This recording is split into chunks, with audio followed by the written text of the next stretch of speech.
Now, nearly 40 years after the movie's release, The Outsiders is getting more attention thanks to the Smithsonian's magazines. News 9's Caitlin Deggs shows us how the story still affects people around the world. And just to show you how much this house still draws people in, a woman and her daughter made a special stop on a road trip to come visit the museum. Lisa Fumarillo and her mom are big fans of the Outsiders book and movie.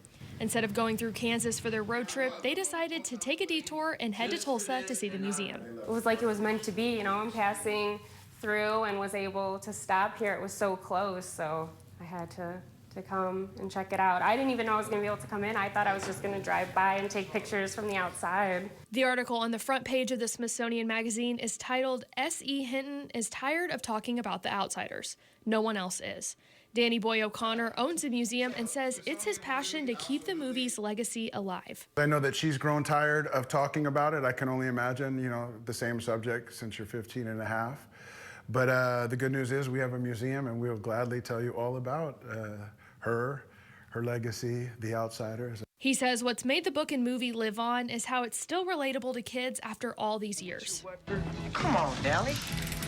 It's something that I would think will long outlive this museum, us being here. I think generation after generation will continually fall in love with the story.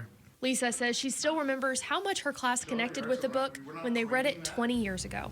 It's a big part of history, and it's a big part of what they teach in schools. I know sometimes there's some changes with it. They're not always reading it, but we read it, and I feel like the whole class loved it. Caitlin Deggs, Oklahoma's Own, News 9.